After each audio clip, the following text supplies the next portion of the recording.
ऋत लीला कर्ण पीयूष विपुरुट सकृदन विधु तद्वंद धर्मा विनष्टा। एक बार खाली सुन ली, हुआ क्या? सपदि गृह कुटुंबम दीन मुत्सृज्य दीना बहव इव विहंगा भिक्षुचर्याम चरन्ति। बच्चे रोते रह गए, पत्नी बिलखती रह गई, इसलिए कोई न सुने कृष्ण की कथा। उद्धव ने कहा ये नहीं समझे, ये नहीं समझे। उद्धव ने कहा गोपियों मेरी एक बात सुनोगी? गोपियों ने कहा जब से आया है तेरी तेरी सुन रही है, और सुना। सुनो, कृष्ण ब्रह्म है। एक गोपी बोली एक ही पहाड़ों पढ़ के आयो है कृष्ण ब्रह्म है, ब्रह्म है, ब्रह्म। दूसरा तो कुछ पढ़ो ही ना है। उद्धव ने कहा पहले पूरी सुनो तो सही। सुना, कृष्ण ब्रह्म है, ठीक है, आगे बढ़। और मैं भी ब्रह्म हूं। एक गोपी बोली तो या को मतलब जी भयो परमेश्वरे अब तेरो ध्यान करें। उद्धव ने कहा पहले मेरी पूरी बात सुनो तो सही। पूरी नहीं सुनती हो, बीच में बोलती हो। सुनो, सुना, कृष्ण ब्रह्म है, ठीक है, मैं भी ब्रह्म हूं, आगे बढ़। तुम भी ब्रह्म हो गोपियों, जितनी बैठी हो तुम सब की सब ब्रह्म। एक गोपी बोली हां अब कछु नई बात कही है। ये नई बात है कि हम भी ब्रह्म में। दूसरी गोपी दूर नई बात है। अगली गोपी बोली कि उद्धव तू ये बताइयो सही सही, तू पढ़ो लिखो है कि नहीं? भाई साहब, उद्धव से कोई कह दे कि पढ़ा लिखा है या नहीं? उद्धव जीनियस से भी कोई ऊपर होता हो तो वो है। और ध्यान दे लीजिएगा, उद्धव विदेश पढ़ करके आया है। विदेश पढ़ने गया उद्धव। कहां लिखा है? मैं अपने मन से नहीं बोल रहा हूं, सुन लो। श्लोक है भागवत में, उद्धव जी विदेश पढ़ करके आए हैं। सुनो, वृषणी नाम परबरो मंत्री कृष्ण से दैत सखा और शिष्यो बृहस्पति साक्षात उद्धवो बुद्धि सत्तम। अपने देश में, अपनी इस धरती पर इनको पढ़ाने वाला कोई नहीं मिला, इतना योग्य व्यक्ति। जानते हैं कहां पढ़कर आया? देवलोक में देवगुरु बृहस्पति के पास। शिष्यो बृहस्पति, अपने देश में नहीं, परदेश में, देवताओं के लोक में पढ़ करके आया। एक गोपी बोली पढ़ो लिखो तो है पर अभी गुनो ना आए। हाँ, ये भी बड़ी विचित्र बात है। जब हमने कथा प्रारंभ की थी ना, अब छोटी उम्र थी, ये खेती तो कुछ थी नहीं। अधिक मास में कलकत्ते से कथा करके मैं मुंबई पहुंचा तो गाड़िया परिवार एक वो कथा के आयोजक थे। उन्होंने मुझे नहीं देखा, मैंने उनको नहीं देखा। टेलीफोन पर, वो उस जमाने की बात है, ये मोबाइल टोबाइल कुछ नहीं थे, तो कथा तय हो गई। मैंने नहीं देखा उनको, उन्होंने नहीं देखा मुझे। अब जब मैं पहुंचा तो रात की फ्लाइट थी। वो लोग हैं जो बड़े बूढ़े माता पिता थे वो सो गए। बेटे बहू मुझे एयरपोर्ट पर लेने पहुंचे, वहां से आया तो आकर मैं सो गया। सुबह पंडित जी ने पूजन करवा दिया। भागवत जी की शोभा यात्रा के लिए जब मैं ऊपर से उतरा एक दिक्कत पड़ गई।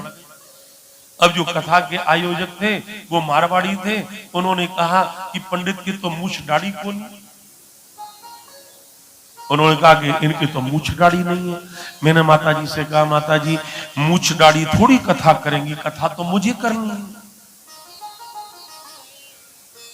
तो ये पंडित तो गुणों को नहीं, अब ये पढ़ा लिखा तो होगा लेकिन अनुभव बच्चे का तो बच्चे तो स्वाभाविक है। तो एक गोपी ने कहा ये पंडित तो है लेकिन अभी गुना नहीं है।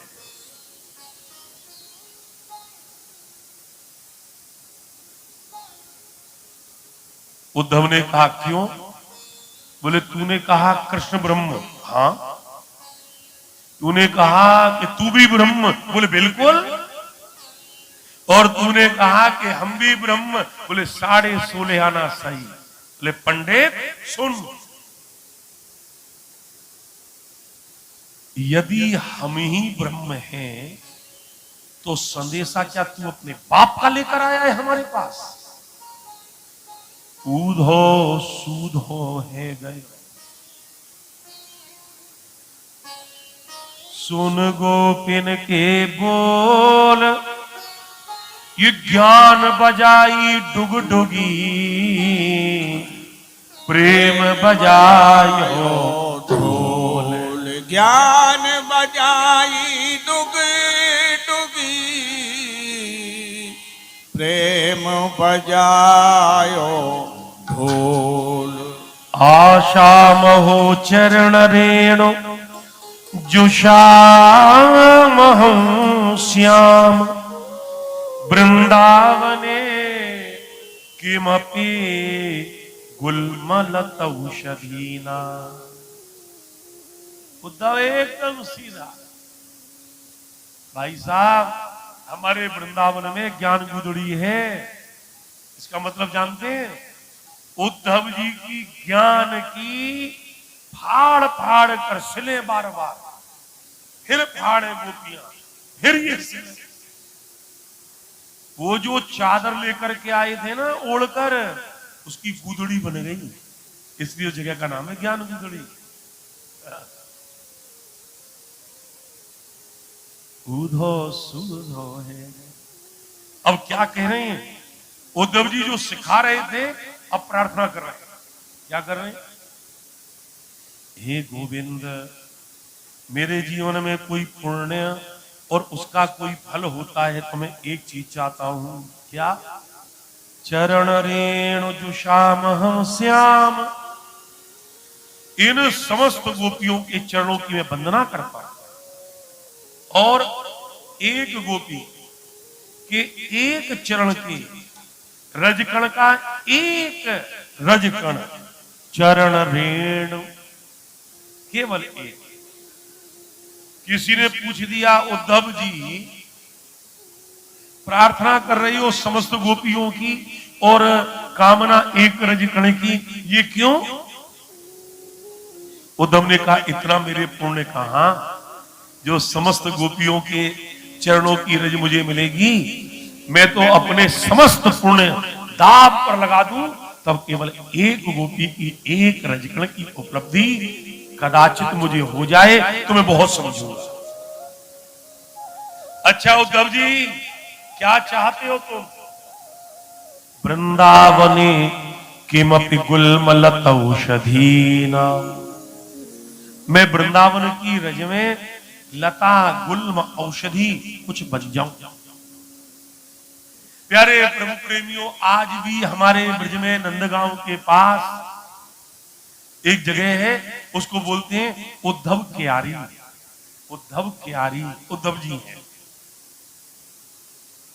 इसीलिए मैंने आपको मना किया था कि वृंदावन जाओ तो वहां से तुलसी का पौधा और कोई पौधा बेल मत लाना, ब्रजवास करने दो। चरणों में प्रणाम किया, प्रसंग अभी भी बहुत है। प्रणाम किया, लौटे, मां से मिलकर, श्री राधा से मिलकर, और उद्धव की आंखों में आंसू। मथुरा पहुंचे, श्री कृष्ण ने देखा, आह जो प्रभु श्री कृष्ण ने देखा, रोते हुए उद्धव को दौड़ पड़े, आलिंगन किया और एक बात कही, उद्धव सूर श्याम यही कारण पठवो, हे आओगे संत। उद्धव, ज्ञान में जब तक भक्ति का संपुट न लगे तब तक ज्ञान अधूरा है। प्यारे प्रभु प्रेमियों, विद्वानों ने एक बात कही, क्या? कि अज्ञान के मैल को दूर करने के लिए ज्ञान साबुन है। बिल्कुल सही है, इसमें कोई विवाद नहीं।